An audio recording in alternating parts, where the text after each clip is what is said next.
Hello मेरे प्यारे बच्चों, आपका आपके अपने YouTube चैनल पर स्वागत है। जैसा कि हम कार्य पुस्तिका कर रहे थे, उसी कड़ी में आज हम 8th क्लास का फर्स्ट चैप्टर शुरू करेंगे, जिसका नाम है फसल उत्पादन एवं प्रबंधन। तो चलो बच्चों, हम अपनी क्लास को शुरू करते हैं। यहाँ आप देखेंगे फर्स्ट क्वेश्चन, जिसमें कुछ डायग्राम दिए गए हैं, ये आपने बताने हैं। ए भाग कहता है कृषि क्रियाओं के कुछ चित्र दिए गए हैं, उनके नीचे उनका नाम लिखना है। अब जो क्रिया सबसे पहले आती हो उसे 1 से शुरू कर क्रमशः 2, 3, 4, 5, 6 नंबर देने हैं। तो आप देखेंगे सबसे पहला चित्र आपके सामने ये रहा। इस चित्र में आप देख पा रहे हैं कि कोई किसान अपने खेत में बीजों को डाल रहा है, तो हम उससे लिखेंगे बुवाई करना। दूसरा चित्र देखो बच्चों, इसके अंदर कोई किसान अपनी फसल को काट रहा है, तो हम लिखेंगे कटाई करना। इसके बाद बच्चों देखो तीसरा चित्र, इस चित्र में कोई किसान खेत के अंदर स्प्रे कर रहा है, तो उसे हम लिख सकते हैं खरपतवार से सुरक्षा। अगर हम इसे इसी समय हमने इसे खरपतवार माना है, अगर इसे हम खरपतवार न मानकर अगर इसे हम उर्वरक डालना भी मान सकते हैं, क्योंकि स्प्रे की मदद से हम कई बार उर्वरक भी डालते हैं, तो उस केस के अंदर इनका सीरियल भी चेंज हो जाएगा। और यहाँ आप देखेंगे ये निराई कर रहा है, मतलब अनवांछित पौधों को हटा रहा है। अनवांछित पौधे ही तो खरपतवार होते हैं। इसके बाद आप देखें इसके बाद आप देखेंगे एक किसान अपने बैलों की मदद से हल जोत रहा है, तो मतलब वो मिट्टी तैयार कर रहा है फसल बोने के लिए। और लास्ट में आप देखेंगे यहाँ एक ट्यूबवेल चल रहा है, तो मतलब सिंचाई करना। तो सबसे पहले आता है मिट्टी तैयार करना। मिट्टी तैयार करने के बाद हम बुवाई करते हैं। बुवाई के बाद हम 3 नंबर सिंचाई करते हैं। फिर हम निराई करते हैं, खरपतवार से सुरक्षा करते हैं, या फिर हम उर्वरक डालते हैं। और 6 नंबर पर आएगा कटाई करना। तो इस तरह आप बच्चों ये कर लेंगे। इसके बाद हम देखते हैं ब भाग इसी क्वेश्चन का। फसल उगाने में कई काम होते हैं, पता करो ये कौन कौन से हैं और किस क्रम में होते हैं। तो बच्चों, फसल उगाने से पहले हमें कई काम करने पड़ते हैं, जैसे मिट्टी तैयार करना सबसे पहला काम होता है। जब मिट्टी तैयार हो जाती है, उसके बाद हम बुवाई करते हैं, फिर हम खाद डालते हैं, उर्वरक डालते हैं, फिर हम सिंचाई करते हैं। सिंचाई जब हम पानी दे देते हैं, तो पानी देने से मिट्टी में खरपतवार उगाते हैं, फिर खरपतवारों से हम सुरक्षा करते हैं। और उसके बाद जब फसल पक जाती है, तो हम उसकी कटाई करते हैं। जब फसल कट जाती है, तो उसे हम भंडारण करते हैं या मार्केट में ले जाकर बेच देते हैं। तो ये था आपका ब भाग। अभी देखो बच्चों, क्वेश्चन नंबर 2। नीचे कुछ फसलों के नाम लिखे हैं, जैसे ज्वार, मक्का, गेहूं, चावल, बाजरा, मूंगफली, मूंग, चना, मटर, तिल। तो आपने अभी ए भाग का उत्तर देना है। इन फसलों को रबी और खरीफ फसलों में बांटो। तो सबसे पहले हम लिखेंगे रबी। रबी में आता है गेहूं, चना, मटर, मतलब जो सर्दियों में बोई जाती हैं या सर्दियों के समय जो फसल बोई जाती है उसे हम रबी कहते हैं। उसके बाद आता है खरीफ। ज्वार, मक्का, चावल, बाजरा, मूंगफली, तिल, ये वे फसलें हैं जो गर्मियों में बीजी जाती है या गर्मियों के समय बीजी जाती है, जब बारिश ज़्यादा होती है उस समय बीजी जाती है। तो ये था आपका ए भाग। इसके बाद देखते हैं ब भाग। जो फसलें रबी और खरीफ दोनों में बोई जाती हैं उनके नाम लिखो। बच्चों, जो फसलें रबी और खरीफ दोनों में बोई जाती हैं या रबी और खरीफ के अंतराल में बोई जाती हैं, उन फसलों को हम जायद फसलें बोलते हैं। तो मूंग, मटर, तिल, ये जायद फसलें हो जाएंगी। इसके बाद हम क्वेश्चन नंबर 3 देखते हैं। दी गई तालिका में निम्नलिखित फसलों के प्रत्येक समूह के उदाहरण लिखने हैं। तो दलहन, सबसे पहला देखते हैं दलहन।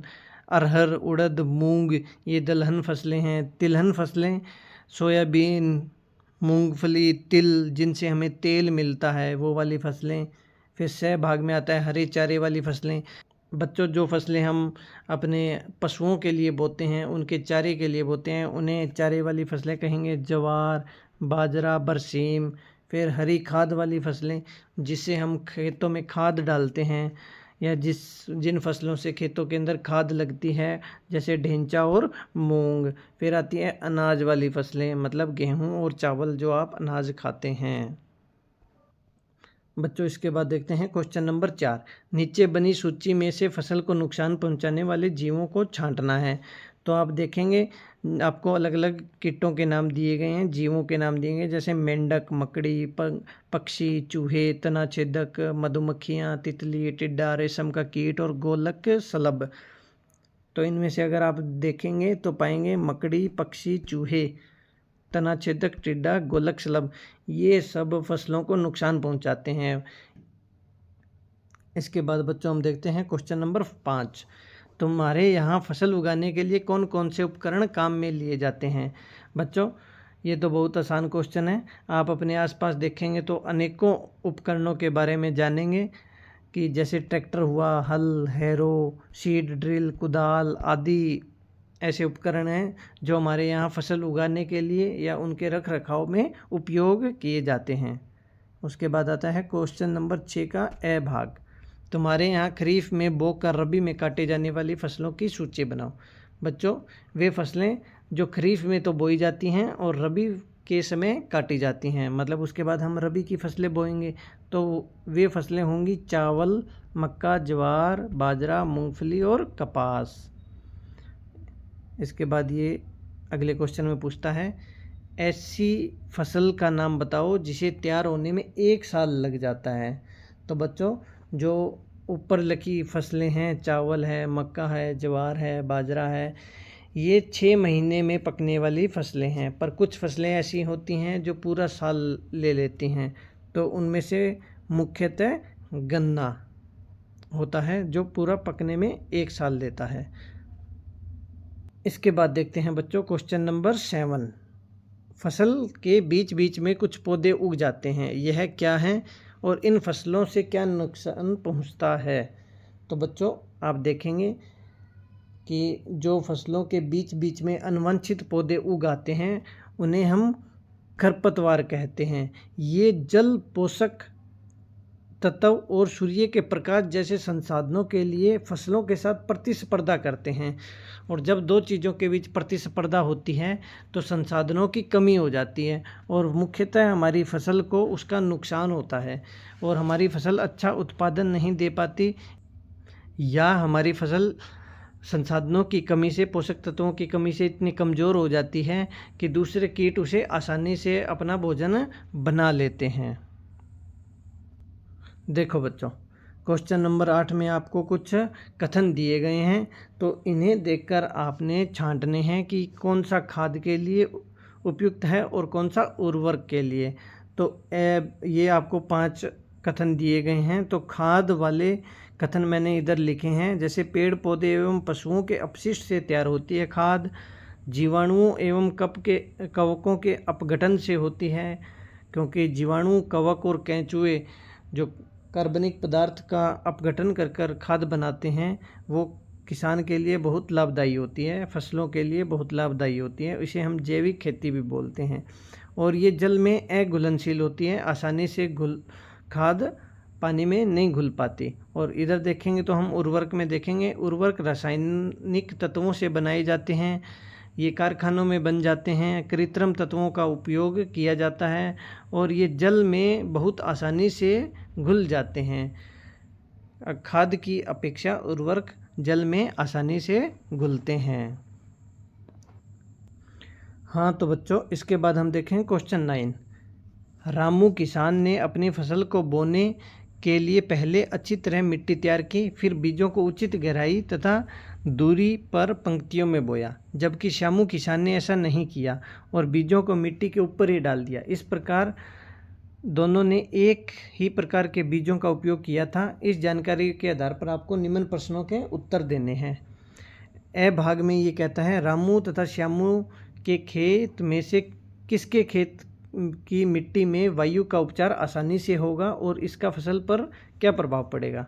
बच्चों, आपको पता है रामू ने फसल को बोने से पहले मिट्टी को अच्छी तरह तैयार किया है, तो रामू की फसल में वायु का संचार आसानी से होगा और उसके फसल की उत्पादन भी अच्छा होगा, उसकी फसल की हेल्थ भी, उसकी फसल का स्वास्थ्य भी अच्छा होगा, तो उसका उत्पादन भी अच्छा होगा। श्यामू की फसल कम उत्पादन देगी क्योंकि उसको वायु का संचार नहीं मिलेगा और उसको उत्पादन में भी कमी आएगी। इसके बाद देखते हैं बैभाग। दोनों के खेत में किसके खेत में जल अधिक देर तक रुकेगा और क्यों? बच्चों, रामू ने अपनी फसल को बोने से पहले मिट्टी को अच्छी तरह तैयार किया है, उसको निराई गुड़ाई की है, अपनी खेत की मिट्टी को उसने पोली बनाया है, तो जिससे क्या होगा, पानी अंदर तक रिस जाएगा और पानी ज़मीन के अंदर रुकेगा, रोकने की क्षमता, पानी रोकने की क्षमता मिट्टी की बढ़ेगी। इसके विपरीत श्यामू ने अपनी मिट्टी को पोली नहीं बनाया है, उसके खेत की मिट्टी कठोर है, तो क्या होगा, वो जितना पानी लगाएगा अधिकतर पानी वाष्पीकरण से वापस वातावरण में चला जाएगा और उसकी फसल को नहीं मिलेगा। तो हम लिखेंगे रामू के खेत की मिट्टी पोली होगी और वह जल को अधिक समय तक रोक कर रखेगी। फिर हम देखते हैं सहभाग। श्यामू किसान के खेत में कई जगहों पर पौधे नहीं उगे, वहाँ डाले बीजों का क्या हुआ होगा? बच्चों, श्यामू ने अपनी फसल बोने से पहले मिट्टी को तैयार नहीं की, जैसा उनका खेत था वैसे ही उसने बीजों को छिड़क दिया था, तो अधिकांश बीजों को पक्षियों ने खा लिया होगा या कुछ जानवर खा गए होंगे और कुछ बीज उगने में असक्षम रहे होंगे क्योंकि उन्हें मिट्टी नहीं मिली, उन्हें उचित उर्वरक और पोषक तत्व नहीं मिले। तो हम लिखेंगे श्यामू के बीजों को पक्षी और जानवर खा गए और कुछ बीज उगने में असक्षम रहे। इसके बाद आता है क्वेश्चन नंबर 10। यशवंत ने अपने खेत में कई वर्षों तक लगातार गेहूं की फसल उगाई, पर फसल उत्पादन प्रतिवर्ष कम होता गया, ऐसा क्यों हुआ? बच्चों, जब हम एक ही तरह की फसल बार बार लगाते हैं तो उस फसल को जो पोषक तत्व चाहिए उसकी कमी हो जाती है। तो हम लिखेंगे क्योंकि गेहूं के लिए आवश्यक पोषक तत्व उस खेत में कम हो गए। फिर वो पूछता है बैभाग में तुम यशवंत को इस समस्या को दूर करने के लिए क्या सलाह दोगे? बच्चों, अगर हमें अच्छी फसल का उत्पादन चाहिए तो हमें फसलों को चक्कर से बीजना चाहिए, मतलब हमें फसल चक्कर को अपनाना चाहिए। इस सीज़न आप अगर गेहूं बीजेंगे तो अगले सीज़न आप गेहूं नहीं बीजेंगे, गेहूं की जगह आप दूसरी फसल लगाएंगे ताकि उसके अंदर पोषक तत्वों की पूर्ति हो सके।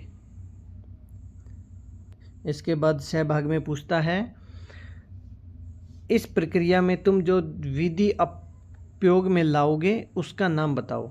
साल दर साल बच्चों फसलों को बदलकर बोना चाहिए, फसल चक्कर हमें यूज करना चाहिए। इसके बाद आता है क्वेश्चन नंबर 11। फसलों में खाद क्यों डालते हैं? बच्चों, पीछे हम ये क्वेश्चन कर चुके कि खाद फसलों के लिए आवश्यक पोषक तत्वों की पूर्ति करती हैं और मिट्टी को उपजाऊ बनाती है। मिट्टी में आवश्यक सभी पोषक तत्व खाद के द्वारा पूर्ति की जाती है ताकि हमें अच्छा उत्पादन मिल सके।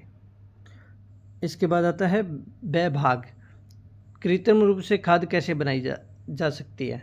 बच्चों, आपको पता है कृत्रिम खाद रसायनों के उपयोग से बनाई जाती हैं। यह कारखानों में होती हैं, यह मानव निर्मित होती हैं।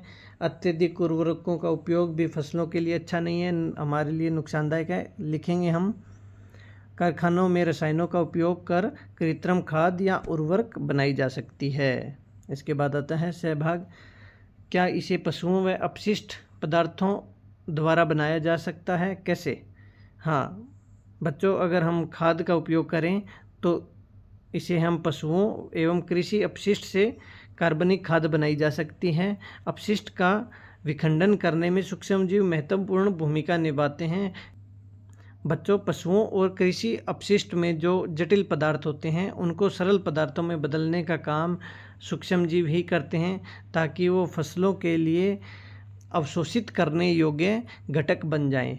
तो हम लिखेंगे कि सूक्ष्मजीव अपशिष्टों का विखंडन करने में महत्वपूर्ण भूमिका निभाते हैं।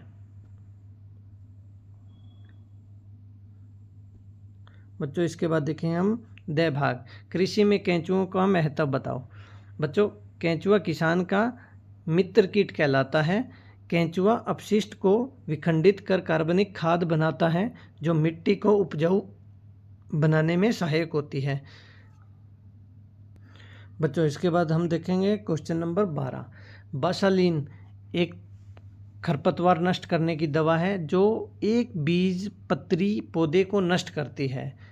और 2,4-D यह भी एक खरपतवार नष्ट करने की दवा है जो सभी प्रकार के पौधों को नष्ट कर देती है। उपरोक्त जानकारी के आधार पर आपको निम्न प्रश्नों के उत्तर देने हैं, जिसमें पहला आता है ए भाग। एक किसान ने सोयाबीन के खेत में 2,4-D दवा छिड़क दी, निम्न में से क्या होगा। मतलब किसान ने सोयाबीन के खेत में 2,4-D छिड़क दी है, तो क्या कहता है, सभी खरपतवार नष्ट हो जाएंगी। फिर कहता है सोयाबीन की फसल नष्ट हो जाएगी, और यह कहता है सभी इल्लियाँ मर जाएंगी।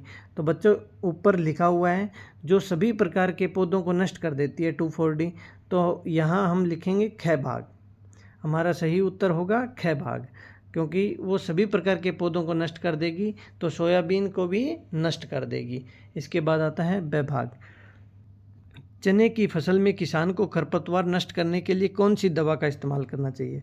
बच्चों, आपको पता है चने की फसल एक द्विबीजपत्री फसल है, तो इसके लिए हम जो खरपतवारों को नष्ट करने की दवा लगाएंगे उसको वो दवा एक बीजपत्री को नष्ट करने वाली होनी चाहिए। तो इसीलिए हम लिखेंगे बासालीन का उपयोग करना चाहिए, ताकि चना द्विबीजपत्री पौधा है तो हमारे चने के पौधे को नुकसान ना हो, सिर्फ खरपतवार ही नष्ट हो। बच्चों, इसके बाद हम देखेंगे क्वेश्चन नंबर 13।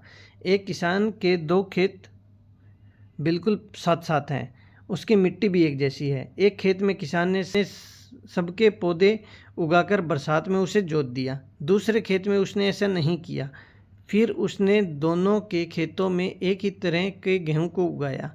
पहले खेत की उपज दूसरे की उपज से अधिक हुई, बताओ क्या कारण था।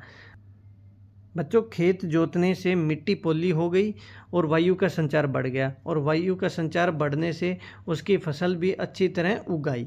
और दूसरे खेत में ऐसा नहीं हुआ, क्योंकि उसने मिट्टी को पोली नहीं किया और उस खेत में वायु का संचार नहीं बढ़ा, जिससे हमारे पौधे अच्छी तरह नहीं उग पाए और उतनी उपज नहीं हुई। फिर आता है क्वेश्चन नंबर 14। तुम्हारे यहाँ अनाज के भंडार के लिए क्या क्या तरीके अपनाए जाते हैं, पता करो और लिखो। बच्चों, हम अक्सर हमारे घरों में जूट के बैग में गेहूं को, अनाज को भरकर रखते हैं, या धातु के बड़े पात्र होते हैं जिन्हें हम बीन्स भी बोलते हैं, जिन्हें हम आमतौर पर लोकल लैंग्वेज में टंकियाँ बोलते हैं, लोहे की टंकियाँ। बच्चों, इसके बाद आता है क्वेश्चन नंबर 15। राम के पास बोने के लिए कुछ बीज हैं, राम कैसे पहचानेगा कि बीज स्वस्थ हैं या नहीं। बच्चों, आपको बताया गया है बीजों को पहचानने के लिए आपको क्या करना होता है। सबसे पहले आप बीजों को इकट्ठा करेंगे, उन्हें छानेंगे किसी छलनी की मदद से, ताकि टूटे फूटे बीज निकल आएँ। उसके बाद हम बचे हुए बीजों को पानी में डाल देते हैं। पानी में डालकर देखेंगे, हल्के और अस्वस्थ बीज पानी में तैरने लगेंगे, उन्हें हम अलग कर देंगे, और जो बीज पानी में डूब गए हैं वो स्वस्थ बीज हैं, और डूबे हुए बीजों को हम अलग कर कर खेतों में बो देंगे। बच्चों, इसके बाद आपका आता है क्वेश्चन नंबर 16। निम्नलिखित कथनों में से गलत व सही छांटो और गलत कथनों को सुधार करके पुनः लिखो। बच्चों, आपने ये कथन पढ़ने हैं और आपने देखना है कौन सा कथन सही है। जो कथन सही है उस पर सही निशान लगाओ, और जो गलत है तो उसमें सुधार करके लिखो। इसमें ए भाग में कहता है, भूमि के ऊपरी सतह की कुछ सेंटीमीटर गहरी मिट्टी ही पौधों के लिए वृद्धि में सहायक होती है। बिल्कुल सही। बच्चों, ऊपर की ही मिट्टी उपजाऊ होती हैं जो पौधों की वृद्धि में सहायक होती है, क्योंकि उसमें सभी प्रकार के पोषक तत्व पाए जाते हैं, और जो हम खाद और उर्वरक डालते हैं वो ऊपर की कुछ सेंटीमीटर की मिट्टी में ही रहते हैं। उसके बाद आता है ब भाग। मिट्टी में मृत पौधे तथा जंतुओं का शरीर अथवा उनके अंश भी पाए जाते हैं जो मिट्टी में उपस्थित जीवों द्वारा नष्ट नहीं हो पाते। बिल्कुल गलत है बच्चों। मिट्टी में उपस्थित जो जीवों के शरीर और उनके अंश बच जाते हैं उन्हें सूक्ष्म जीव विखंडित कर देते हैं, जटिल पदार्थों को सरल पदार्थों में बदल देते हैं जो खाद बनाने में मदद करते हैं, और इस तरह की बनी खाद को हम कार्बनिक खाद बोलते हैं। फिर आता है सहभाग। जुताई द्वारा मिट्टी के उलटने पलटने से उसकी जल धारण क्षमता में भारी कमी आती है। बच्चों बिल्कुल गलत। हम जितनी ज़्यादा मिट्टी को उल्टेंगे पलटेंगे पोली करेंगे उतनी ही ज़्यादा मिट्टी में जल धारण क्षमता की वृद्धि होती है। जितनी मिट्टी कठोर रहेगी उसमें उतनी ही जल धारण क्षमता कम होती है। बच्चों इसके बाद हम देखेंगे देभाग। मिट्टी में बीज डालने की प्रक्रिया को प्रसारण कहते हैं। बच्चों ये बिल्कुल गलत है। बीज डालने की क्रिया को हम बुआई बोलते हैं। बीज डालना बुआई कहलाता है। फिर आता है यह भाग। पौधों को खनिज पोषक तत्वों से प्राप्त न होकर जल द्वारा मिलते हैं। बच्चों बिल्कुल गलत। आपको पता है पोषक तत्वों की पूर्ति करने के लिए हम मिट्टी के अंदर खाद और उर्वरक डालते हैं, तो पोषक तत्वों की पूर्ति मिट्टी से होती है न कि जल से। और आखिरी रह भाग। सिंचाई की किस्म एवं आवर्ती मिट्टी के स्वभाव व फसल की किस्म पर निर्भर करती है। बच्चों बिल्कुल सही।